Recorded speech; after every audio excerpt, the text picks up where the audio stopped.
was called by Mzee Meshak within 30 minutes of Albert being arrested by the police, and I advised them to arrange to come to Nairobi so that we would organize on how to get him released on bond.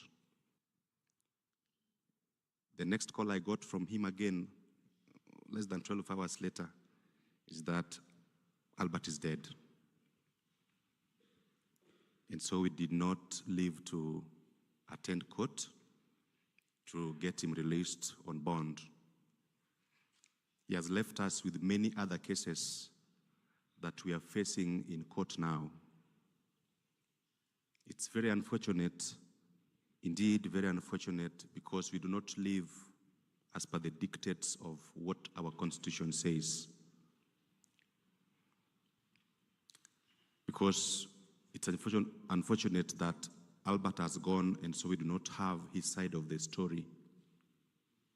We only know that he was being arrested for certain allegations, but he didn't live to explain to us whether they were true or not. Quite unfortunate.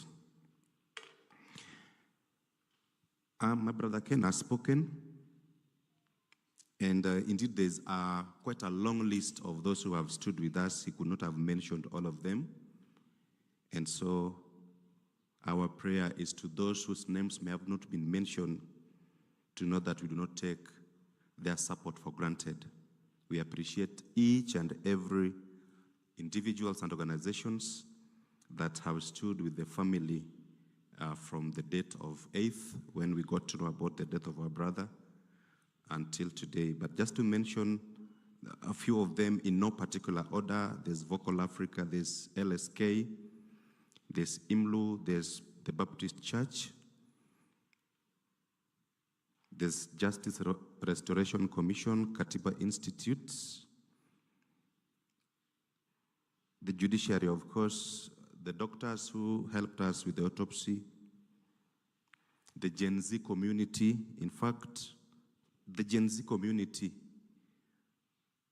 was the reason that the death of our brother Albert became known within less than an hour of us going to Central Police Station to be informed that he was dead. And so we appreciate each and everyone. But because people have spoken, just like the Reverend said, that we have had close to a month to speak, we have spoken about this death, and we have spoken about others that we continue to see on screens daily, which are quite unfortunate. But there's one item that I've been asked by the family to mention specifically because the freedom to speak, of course, it's constitutional, iko katika katiba, that we all have the right to say what we have in our minds. But at times, if it's unchecked, certain untruths may be communicated or spoken, and particularly with regard to the death of our brother, it has been said or shared on various media channels that the family received, Mzee there received Kenya shillings 10 million. I have been asked to set the record straight, and I'm doing so on the pulpit. I know the consequences of lying. I am not lying. The family indeed did not receive 10 million shillings. The family wish to confirm that yes, they received 2 million shillings from the head of state, 1 million shillings from Honorable Raila Odinga, and 2 million shillings from Kenyans generally, who gave them in the form of 1 shilling, 10 shillings, 100 shillings, 1,000 shillings, totaling 5,060,000. That is what the family received, and they appreciate each and every individual for standing with them. But I repeat, it is not true, as has been shared severally on various media channels, that the family received 10 million shillings from one individual. Asanteni sana. Asante Bwana Juma. Thank you. Thank you very much, Wakili. I want to give opportunity still to the family. Yes, after that I'll be able to give a minute to the political class, then we'll be able to get to the word.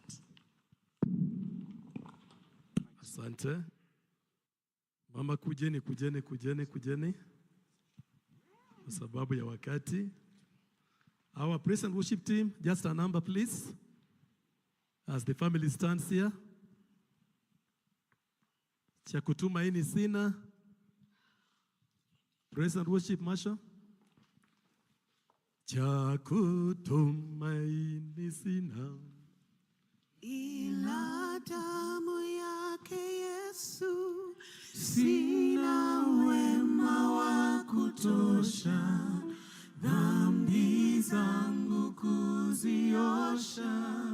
Kwake Yesu nasimama, ndiye mwamba ni salama, ndiye mwamba ni salama, ndiye mwamba ni salama.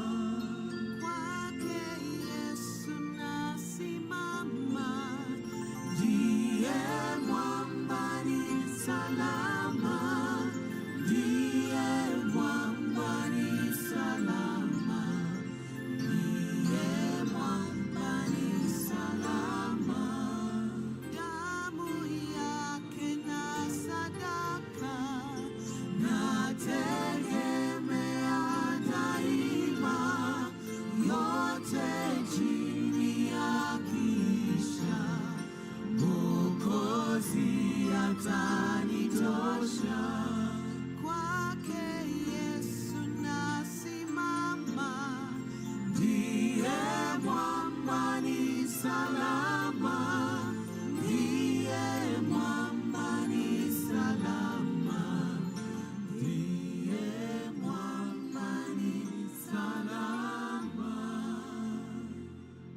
Karibuni. Asante sana. Nachukua fursa kumshukuru Mwenyezi Mungu ambaye ametupatia nafasi ya kuishi siku ya leo. Pia nashukuru wenzetu wa Kenya kutoka kwa matabaka mbalimbali ambao wamesimama nasi leo hii katika kanisa letu la Ridgeway Baptist Church. Wapendwa, hii ndio familia kwa uchache ambao wamesimama hapa. Zaidi ya yote, napenda kuwatambulisha watatu tu kwa sababu ndio watakaopata fursa ya kuongea.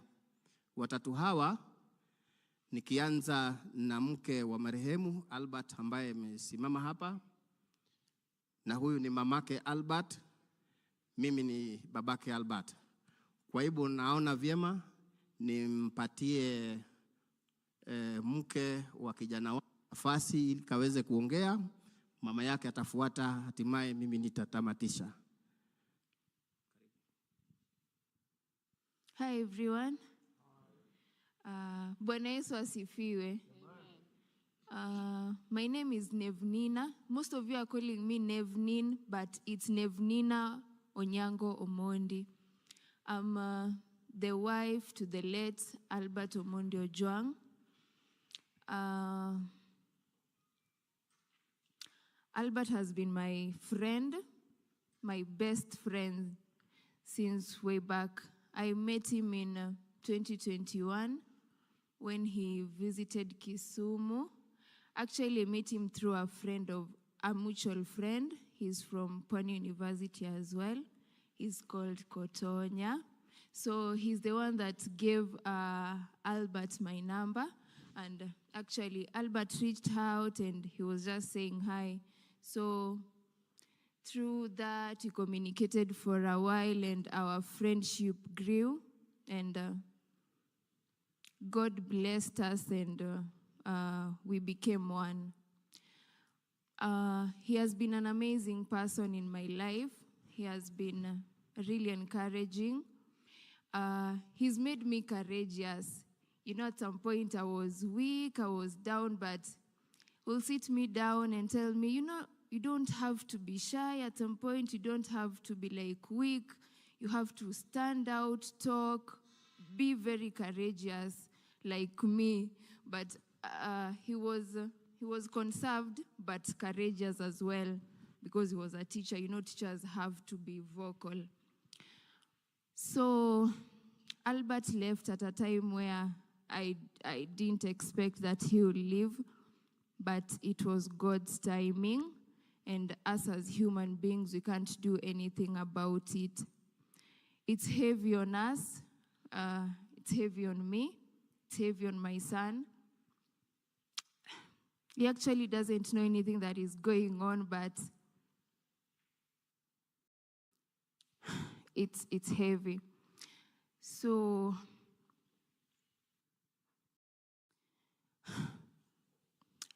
I don't even know what to say. I lack words, but Albert has been my everything. When we last talked, when he was in Central Police Station, I think I'm the last person he talked to. And his last words were, "I love you, see you soon." So seeing him soon here or even in the mortuary it really broke me. But he has always told me to be courageous. So I just want to stand strong for the sake of our son, the mom, the dad, and even other people that are not here, because most of them looked up to him. So I want these people to look up to me. So I don't want to be weak. I want to be strong. And Albert, I love you so much. I don't know if he's hearing, but I want him to know that